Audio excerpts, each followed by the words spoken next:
হাতির লেহান নৌকা যে পুরা নৌকাটাই তার লাগবো। এই খবরদার, সৈয়দ বাড়ির মেয়েদের নৌকায় বাইরের লোক ওঠা নিয়ম নেই। নিয়ম? আরে জান বড় না নিয়ম বড়? হ্যাঁ, এই নৌকায় যাইতে হলে বসো, আর নাহলে নামো। যাও যাও। কি আমি নামবো? প্রশ্নই আসে না। নামতে হলে তোমরা নামবে। পারুল, পারুল একটাবার পোলাটার দিকে তাকাও, দেরি করলে পোলাটা বাঁচবো না। না বাঁচলে আমার কি? কি তোমার জানের দাম আছে আর গরিব মানুষের জানের দাম নাই? নৌকা সোজা হাসপাতালে নে। না।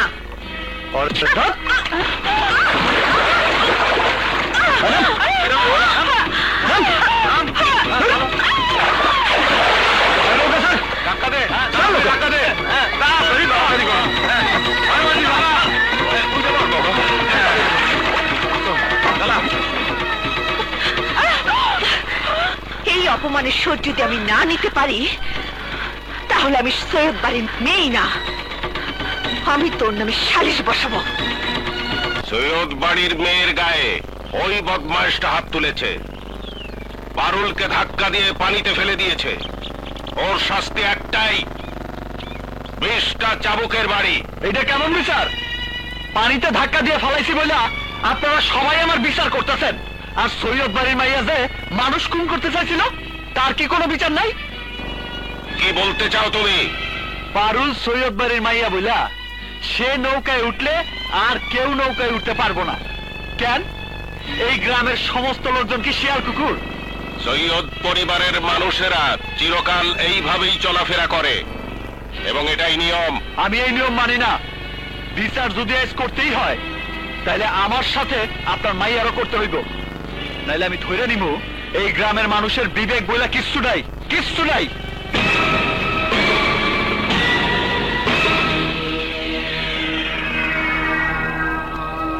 যদি পারুলের বিচার না করতে পারেন তাহলে আপনারা কেউ মানুষ না, সবাই পশু।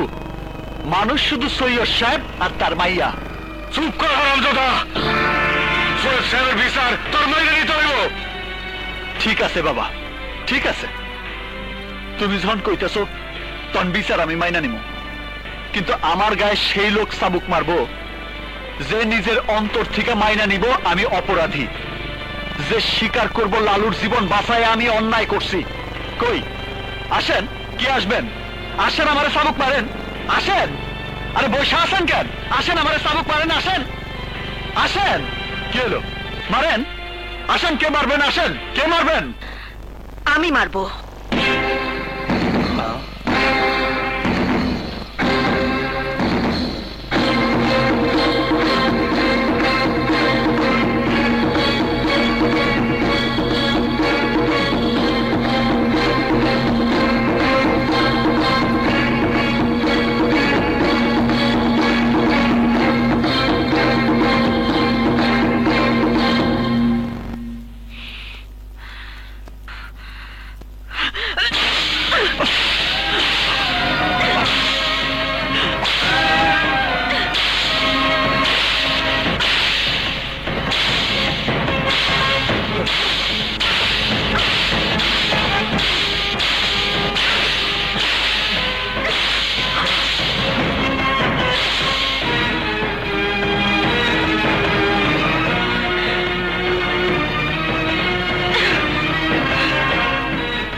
আজকের বিচার এখানেই শেষ, আপনারা সবাই চলে যান।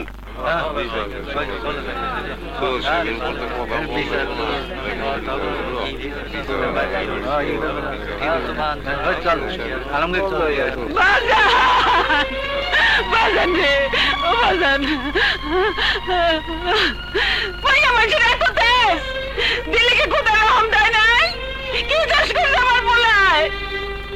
লালুর জান বাঁচাইছে, জান বাঁচান কি অন্যায়? জান বাঁচালে কি শাস্তি পাইতে হয়?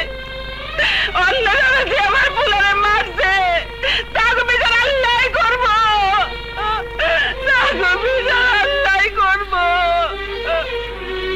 আগে জানতাম মায়া মানুষের মনে মায়া থাকে, দরদ থাকে, কিন্তু আজ বুঝলাম সৈয়দ বাড়ির মায়ের মন পাথর।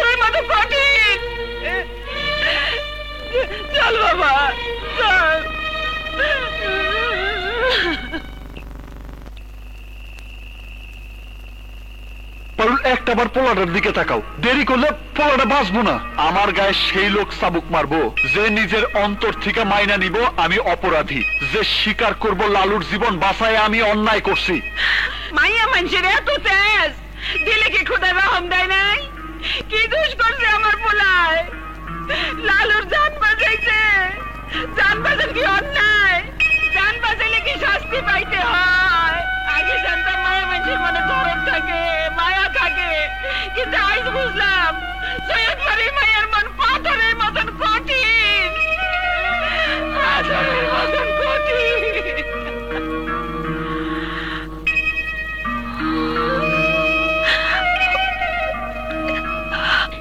চাচি, তুই দাঁড়া, শিমুলের দুধটা দিয়ে লই, তারপর দিমুনে। কই যাস বাবা? দুধটা খাওয়া যা। আমি খাবো না। খাবি না কেন? 2 দিন ধরে তো কিচ্ছু খাস না। যতক্ষণ পর্যন্ত আমারে দেয়া ওই সৈয়দের মাইয়ার প্রত্যেকটা চাবুকের আঘাত ফিরাই দিতে না পারুম, ততক্ষণ পর্যন্ত আমি এক ফোঁটা পানিও খাবো না। কই যাস বাবা? দুধটা খাওয়া যা। দেখ তো, না খায় গেলে তোমার পোলাটা মরে যাবো গা।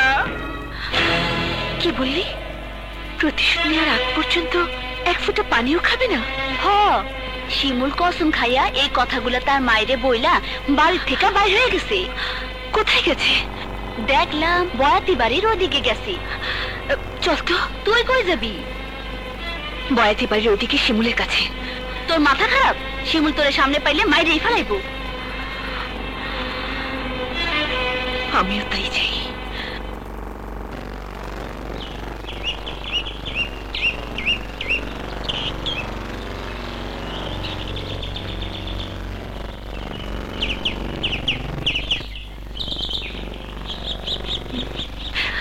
ওই তো শিমুল।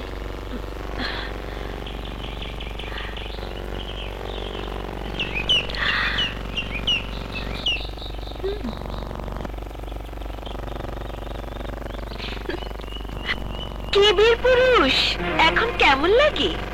বলেছিলাম না প্রতিশোধ নেব, নিয়েছি, কিন্তু আমার কিছুই তুমি করতে পারোনি। খুব তো বলেছিলে গায়ে হাত দিলে পঙ্গু করে ফেলবে। কই, কোথায় গেল এত ঝাড়ি ছুরি? মেয়ে মানুষের হাতে মার খেয়ে উল্টো মুখ লুকিয়ে বসে আছো। তুমি কেমন পুরুষ তা আমার বোঝা শেষ। তোমার মাকে গিয়ে বলো তোমাকে শাড়ি চুড়ি পরিয়ে ঘরে বসিয়ে রাখতে। কাটা খায় নুনের সিটা দিতেছস? জানোস কাটা খায় নুন লাগলে কত জলে? জানোস চাবুকের বাড়ির মজা কত? জানোস না। আজ তোরে চাবুকের বাড়ির মজা বুঝাই দেব।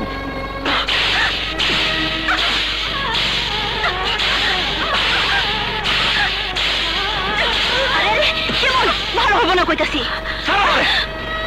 ওরা এতদিন মানুষের পিঠায় সুখ পাইছে, আজ মায়ের খাওয়ানোর সুখটা বুঝতে দে।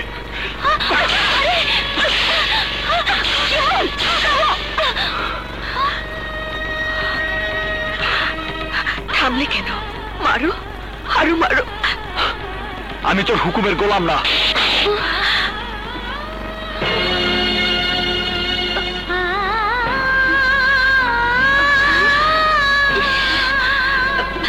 সখিনা, আমাকে তোর বাড়িতে নিয়ে চল। আচ্ছা। এই অবস্থায় আমি বাড়িতে ফিরতে পারবো না। চল।